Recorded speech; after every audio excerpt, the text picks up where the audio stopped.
Le Grand Matin Sud Radio, 7h-10h, Patrick Roger. Soyez libre avec Elisabeth Lévy. Bonjour Elisabeth. Bonjour Patrick, bonjour à tous. On va parler de parité avec vous, parce que d'après le CNC, c'est le centre du cinéma. Le Centre national du cinéma. Voilà, c'est ça. La part des femmes dans les réalisateurs de films français serait à son niveau le plus bas depuis 5 ans. Oui, c'est très grave Patrick. C'est ce que nous apprend une étude de l'Observatoire de la parité, un organisme qui a été créé par le dit CNC. Donc en 2025, 24% seulement des films français ont été réalisés par des femmes. Alors je dois dire que j'enrage que des gens soient payés et perdent leur temps pour ce travail absurde et surtout nuisible. Parce que si le film de femme est une catégorie artistique maintenant, eh bien je veux bien qu'on me le signale pour les éviter.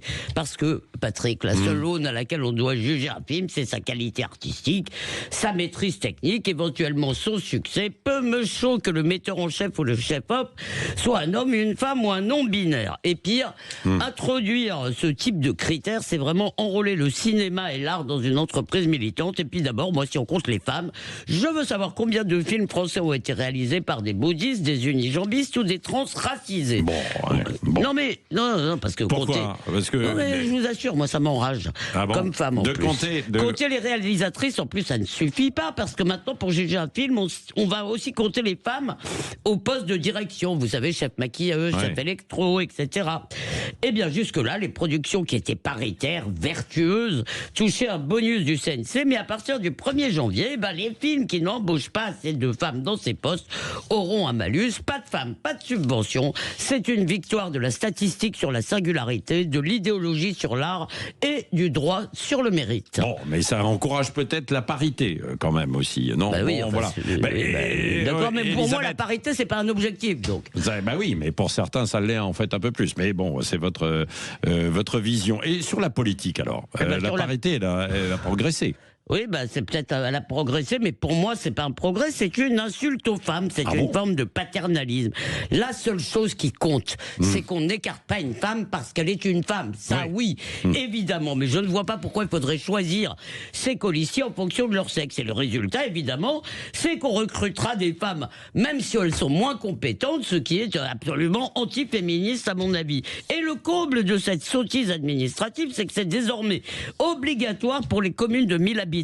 Parité au village, un vrai casse-tête quand on sait qu'il y a tant de maires qui veulent déjà jeter l'éponge, surtout dans ces petites villes. On n'a pas besoin de règles tatillonnes et de sanctions, Patrick. La société évolue à son rythme. L'égalité est la norme, mais l'égalité, ça ne veut pas dire que chaque activité, il n'y a aucune loi divine qui existe, que toutes les activités humaines soient paritaires. C'est complètement idiot. Faut-il une loi qui imposera autant de policières que de policiers, autant de magistrats que de magistrates, etc., etc. Remarquez cette bondieuserie, parce que prétendument féministe a une conséquence extrêmement positive. Tous ceux qui pleurnichent parce qu'il n'y a pas assez de femmes reconnaissent au moins que les hommes et les femmes, ça existe. Bon, voilà. Ce matin, nous avons deux chroniqueuses, donc Elisabeth Lévy et Françoise de Gois. Il faut absolument en virer une. Oui, voilà. Donc on va vous retrouver tout à l'heure à 8h30, juste après l'invité politique, dans un instant avec Jean-François Achilli.